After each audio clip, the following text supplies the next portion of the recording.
أعوذ بالله السميع العليم من الشيطان الرجيم بسم الله الرحمن الرحيم والصلاة والسلام على أشرف المرسلين سيدنا محمد وعلى آله وصحبه أجمعين. السلام عليكم ورحمة الله وبركاته.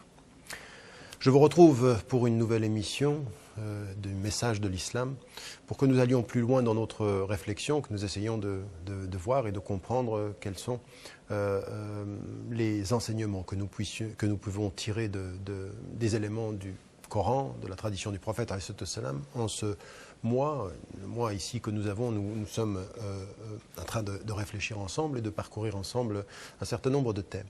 Nous avons parlé de la dimension de la foi, de la aqida, des éléments et des principes de la foi. Nous avons parlé aussi du jeûne, de ce qui est important, de notre pratique d'un point de vue général, de la prière, du jeûne et autres. Et puis nous avons parlé aussi de certain nombre de qualités, de choses que nous devons nourrir, comme celle de la patience, de la persévérance et de l'endurance. Il y a une chose importante dans notre façon de considérer la vie d'un point de vue islamique, du point de vue de notre religion, qui fait que nous établissons, nous l'avons dit, une dimension, un cheminement qui est individuel. Nous sommes seuls devant Dieu et nous essayons de nous réformer et d'apprendre pour nous-mêmes.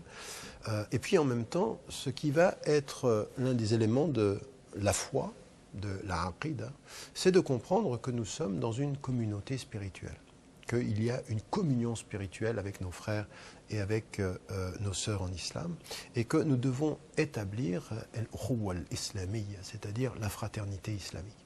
Et d'un point de vue musulman, qu'on commence très clairement à dire ceci, parce que parfois les gens, certaines lectures très littéralistes, parfois tellement réductrices que finalement elles finissent par enlever de sa dimension profonde ou réduire la dimension profonde de l'enseignement de l'islam.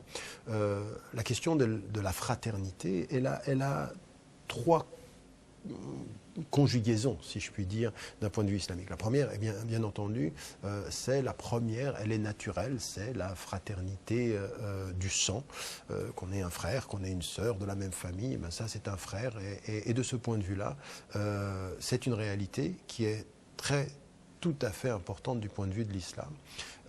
Elle est importante, mais elle n'est pas exclusive, parce qu'il y a la fraternité de la foi.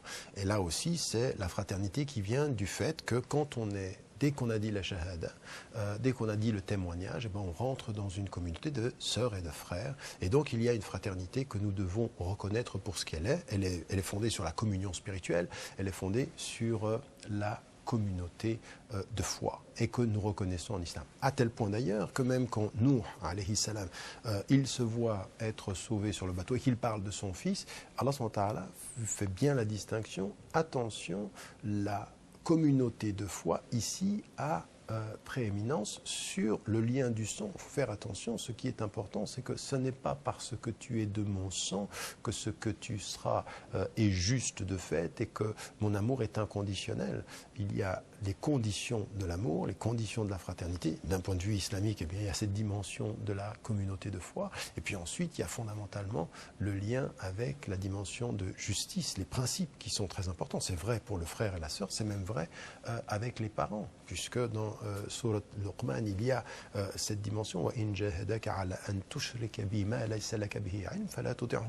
même avec les parents, dans le lien de la parentalité, du rapport avec son père. Eh bien, si eux, ils t'imposent de faire quelque chose qui va à l'encontre de la justice, des principes de l'islam, eh bien, tu ne leur obéis pas. Le lien de parenté, le lien de fraternité sanguin ne va pas et ne peut pas aller au-delà et ne peut pas remettre en cause la fraternité de foi, la fraternité spirituelle, qui, elle, se fonde sur des principes. Parce que là, il ne peut pas être question d'obéir à tes parents s'ils te demandent de faire quelque chose d'injuste ou quelque chose de contraire aux principes. La même chose dans la fraternité du sang, quand le fils appelle le père à la désobéissance, ou d'une certaine façon à croire lui qu'il pourra s'en sortir, eh bien la relation du père au fils s'arrête au nom de la foi, au nom des principes de justice.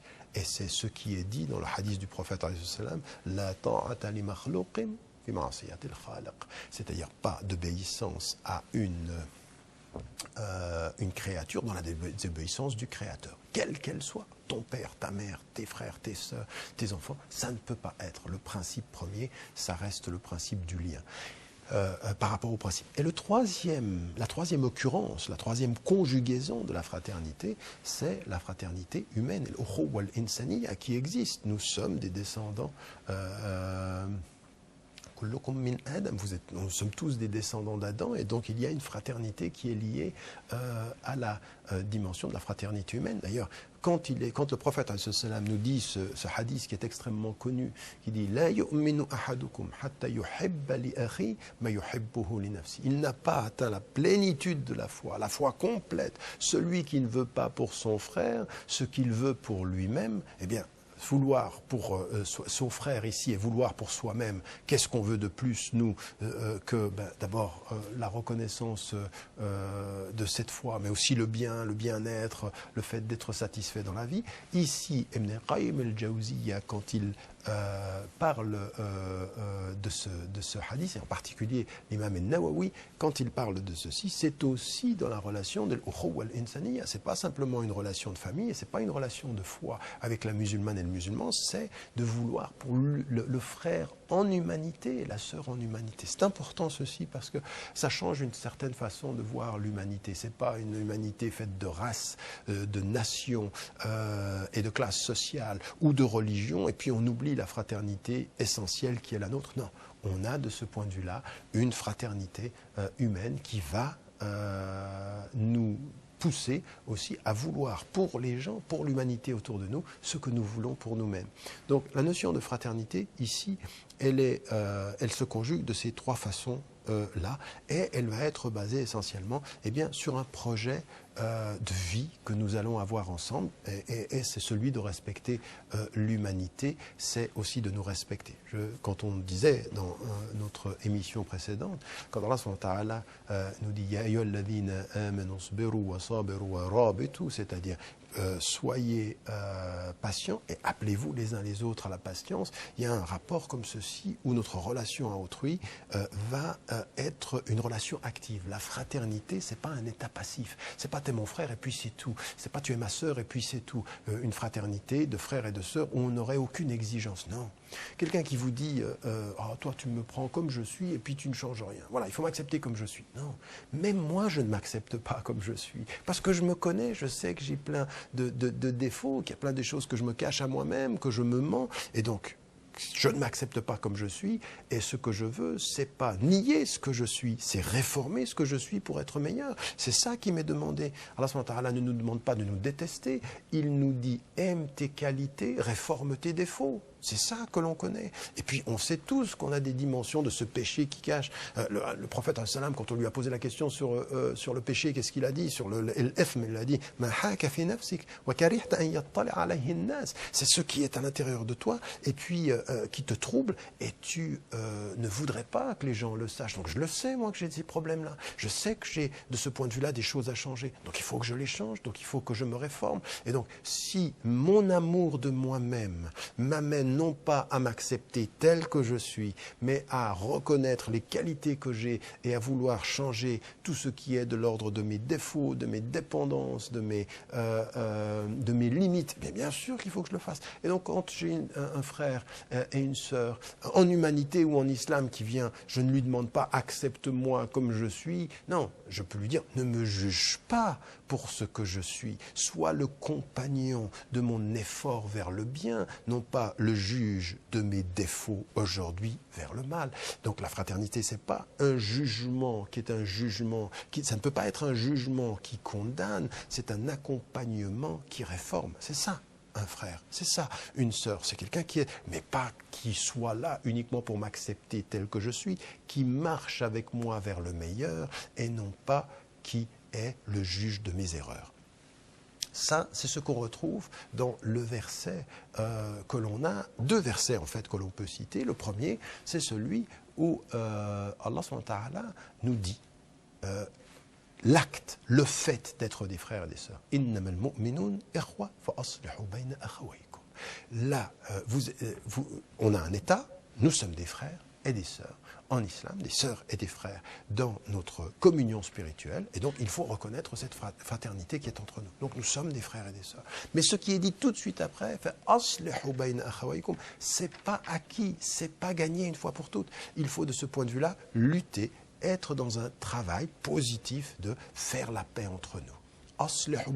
De réformer les uns et les autres. Rab et tout, c'est ça que ça veut dire. Aussi, ça veut dire aidez-vous mutuellement à cette dimension de la patience, du lien que vous avez entre vous dans la famille ou à l'extérieur. Donc il y a une dimension de établir un lien entre nous.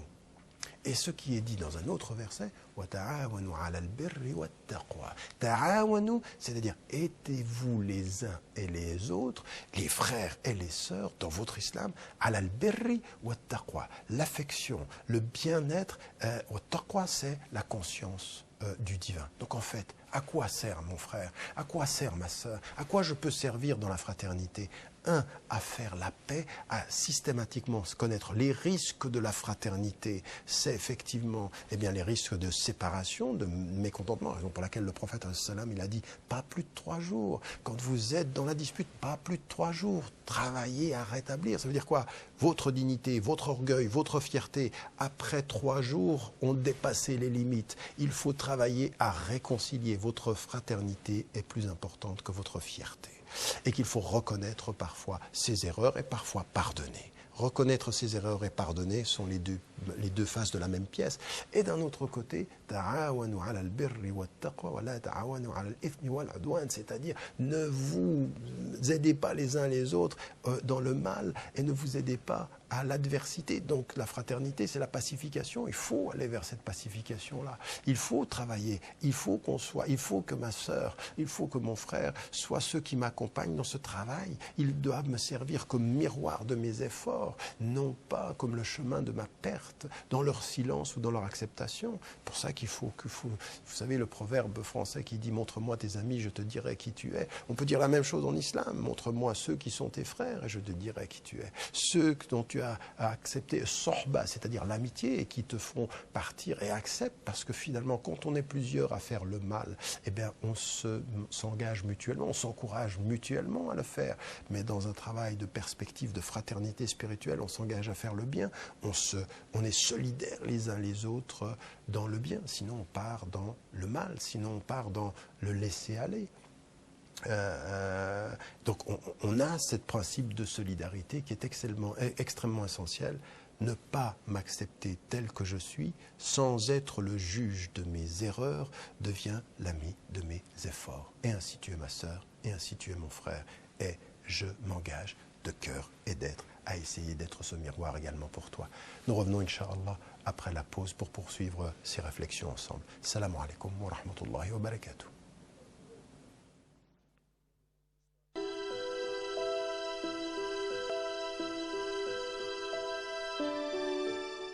Bismillah ar-Rahman ar-Rahim. Nous nous retrouvons après cette pause et nous poursuivons notre réflexion.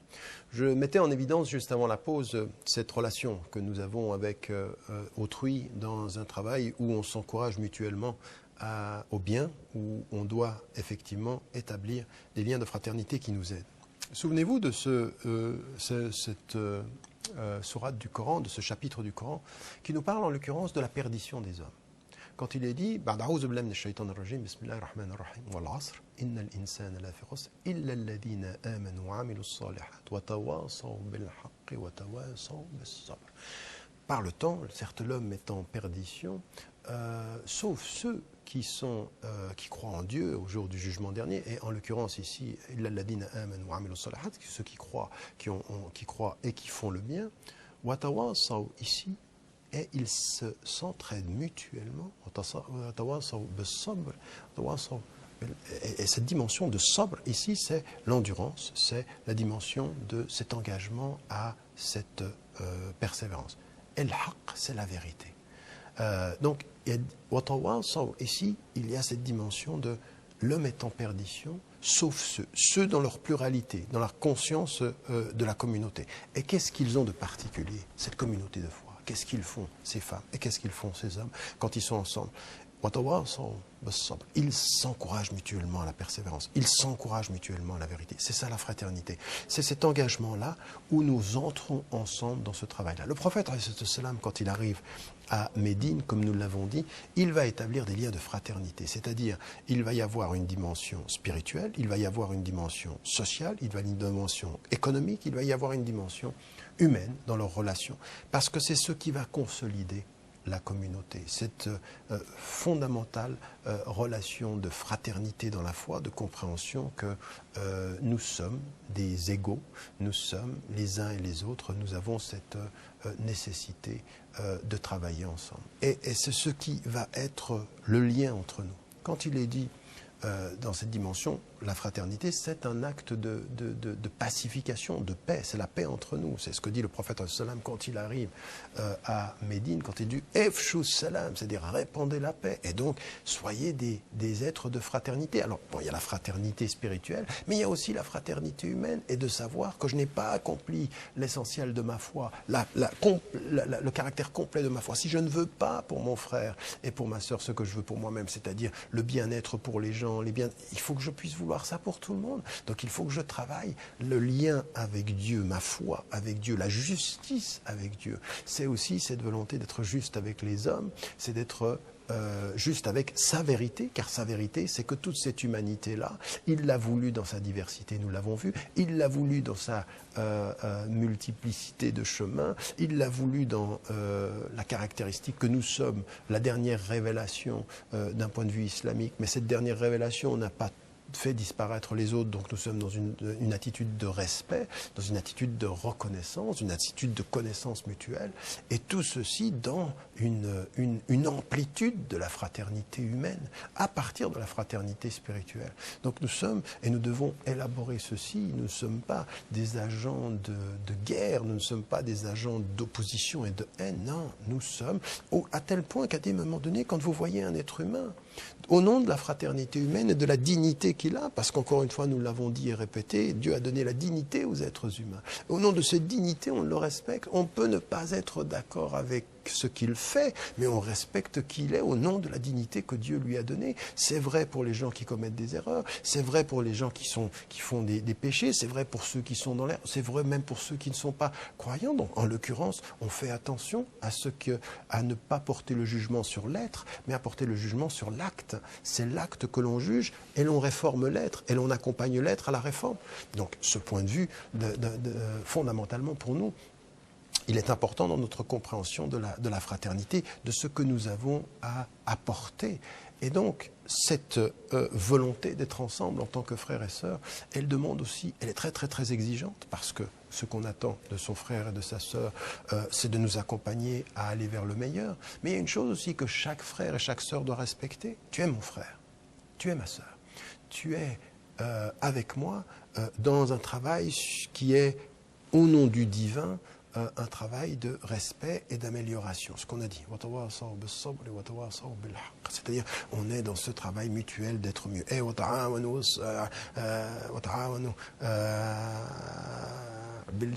C'est-à-dire, ici, c'est ce qu'on a dit. C'est des mutuellement. C'est-à-dire, le bien-être, l'affection, la piété. C'est la dimension de cette conscience aimante de Dieu, de cette conscience du divin, de cette piété. Donc on a dit tout ceci. Donc on va être dans ce travail où on va s'aider les uns les autres, où on va travailler dans la solidarité. Et Allah subhanahu wa ta'ala, il nous dit وَاعْتَصِمُوا بِحَبْلِ اللَّهِ جَمِيعًا وَلَا تَفَرَّقُوا. Vous qui êtes cette communauté de foi, tenez-vous à ce qui vous lie, c'est-à-dire la parole du divin, et ne vous divisez pas. Alors il faut faire attention à une chose, c'est qu'au nom de la fraternité et au nom de cette volonté de ne pas diviser, au nom d'une mauvaise compréhension de la fraternité, on en est arrivé à des moments donnés à confondre l'unité entre nous avec l'uniformité de ce que nous sommes. Non, la fraternité. Si tu es mon frère et si tu es ma sœur, tu ne dois pas attendre de moi que je pense comme toi. Tu ne dois pas attendre que je sois le miroir de tes pensées. Il faut que tu deviennes le miroir de l'amélioration de mon comportement, de mon éthique, de ma façon de concevoir la justice, la solidarité, la bonté et le don. Oui, tout ceci est nécessaire. Mais attention, ma pensée, elle est ma pensée. Elle a droit à l'expression de ce que je suis et de ce que je crois. Et ça, on en revient au prophète, alayhi salam. Il vivait avec des compagnons, il avait les sahaba autour de lui, c'est-à-dire que la paix et la bénédiction, que la bénédiction de Dieu soit sur eux tous, c'est-à-dire il faut que ses compagnons, on les étudie parfois, ils étaient tous liés au prophète dans une fraternité. Vous avez vu Abu Bakr as-Siddiq, Omar ibn al-Khattab, ils étaient très très proches du prophète et très proches l'un de l'autre, et parfois ils avaient eux-mêmes des disputes. Ils avaient des avis qui étaient divergents. Ils étaient frères dans le service du message, mais parfois ils avaient des opinions qui n'étaient pas... Ils n'ont pas eu des opinions qui étaient différentes sur des prisonniers. Ils ont eu des opinions différentes sur des prisonniers, sur le Coran, sur le fait, après la mort du prophète, ils ont eu des opinions et des réactions différentes. Quand le prophète était mort, ils ont eu des opinions différentes. Et parfois, ils étaient même dans la compétition du don, où Abu Bakr se dit que donnait plus qu'Omar, et Omar reconnaissait ceci. Donc, ils étaient différents de caractère, puisque Omar ibn al-Khattab était quelqu'un qui était el Farouk, c'est quelqu'un qui distinguait le bien du mal, alors que Abu Bakr as-Siddiq était quelqu'un de beaucoup plus doux et beaucoup plus sensible. Il pleurait en permanence à la lecture du Coran, au point qu'il a sa propre fille, Aïcha, elle était de ce point de vue-là, se posait la question justement, en l'occurrence, de comment il fallait agir avec ce qui était apparemment une faiblesse de cœur, mais qui était simplement une sensibilité de la foi, et non pas une faiblesse de caractère, puisque le prophète, Abu Bakr as-Siddiq, allait montrer que parfois il était extrêmement ferme, il était extrêmement rigoureux, il était sensible quand le cœur parlait à Dieu et pour Dieu, et il était ferme quand il devait gérer les affaires des hommes. Mais tous ces compagnons-là, c'était des frères et des sœurs. Et on a plein de situations où il y a des femmes qui étaient autour et qui étaient présentes. Elles étaient femmes, elles étaient hommes, compagnons du prophète. Et dans ce qui était la qualité de leur foi et la qualité de leur fraternité, c'est que, conscients de se tenir au même fil, à la même corde du Coran, conscients de suivre la même voie, conscients de suivre le prophète, ils n'en demeurent pas moins qu'ils acceptaient la diversité de pensée et la diversité de vues. L'unité ne veut pas dire uniformité de la pensée, et qui veut imposer l'uniformité de la pensée sera responsable de la division des rangs. C'est-à-dire que c'est exactement le contraire. Faire l'unité, c'est faire l'unité des sœurs et des frères dans la diversité de la pensée et dans l'union de la foi. Et qui veut imposer dans une organisation, dans un travail quotidien, au nom de l'unité de l'islam, l'uniformité de la pensée, il est en train d'imposer aux hommes de ne pas être des hommes. Et si vous imposez aux hommes de penser tous pareil, c'est-à-dire de penser moins, forcément ils agiront dans la division.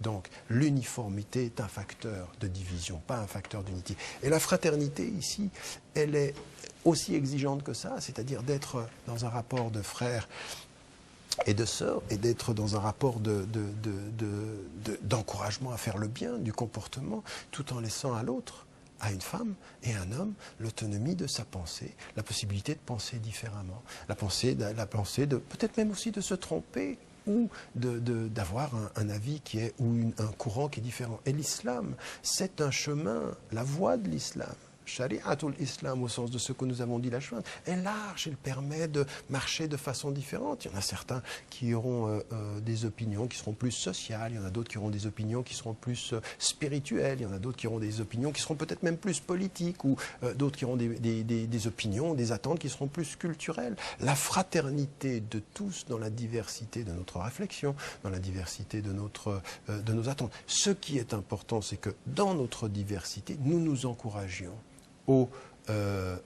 à la dimension de la justice, à la dimension de ce travail sur le cœur, de cette patience qui est importante, que nous nous encouragions à aller de l'avant, à avancer vers quelque chose qui est toujours l'amélioration de soi, c'est-à-dire une présence exigeante et une présence respectueuse.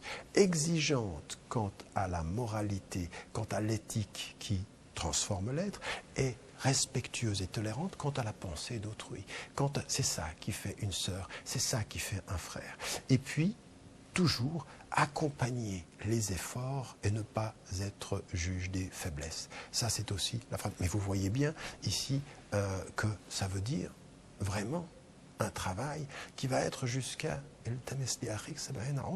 cherche à ton frère jusqu'à 70 excuses. Ça veut dire attention à ne pas juger trop vite. Et puis,